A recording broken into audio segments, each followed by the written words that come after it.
श्री गोपाळ कृष्ण भगवान की जय. लीळा नंबर 298चा उर्वरित भाग. मग एका ब्राह्मणाच्या घरी पाणी प्यायला गेली. तेवढ्यात वासरू आले आणि एक गुड बेली खाल्ली. तर मग आता काय करू? आईचा गुड खाल्ला म्हणू की बाईचा खाल्ला म्हणू? खाल्ला माझा दुर्दैवीचा. सर्वज्ञ म्हणाले, साधे हो तुम्ही कशा काय दुर्दैवी व्हाल? आम्ही तुम्हाला गुड देऊ. जी सर्वज्ञांचा गुड सर्वज्ञांना कसा द्यावा?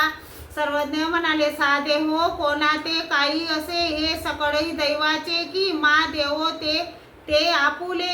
मग सर्वज्ञांनी बाईसाला विचारले, बाई तुमच्या पुढे काही गुड आहे? हो बाबा आहे. सर्वज्ञ म्हणाले, तर मग घेऊन या. सर्वज्ञांनी गुड आणला. सर्वज्ञांनी श्रीकरात घेऊन साधाला दिला.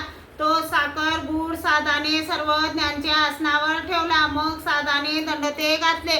श्रीचरणा लागली. सर्वज्ञ म्हणाले, बाई घ्या, आमच्या उपयोगी आणा. बाईसांनी तो गुड ठेवला. सर्वज्ञ म्हणाले, साधे हो आमच्याकडे तुमची सोमवारी होती, ती स्वीकारून पूर्ण केली. आता तुम्हाला जायला परवानगी आहे. मग आता आम्हालाही जायला हवे. तेव्हा साधा ही लगेच परवानगी कशी काय म्हणून काकुडती करू लागली. सर्वज्ञ म्हणाले, आम्ही निघालोच होतो, परंतु तुमची सोमवारी द्यायची होती म्हणून थांबलो. जी सर्वज्ञ कोणीकडे जाणार आहे? सर्वज्ञ म्हणाले, आम्ही जाऊ असे पारनेराकडे. जी सर्वज्ञ पुन्हा दर्शन कोठे देतील? सर्वज्ञ म्हणाले, देऊ पैठण भागाला. हो का जी? सर्वज्ञ म्हणाले, साधे हो तुम्हाला एकटीला जायला माहीत आहे?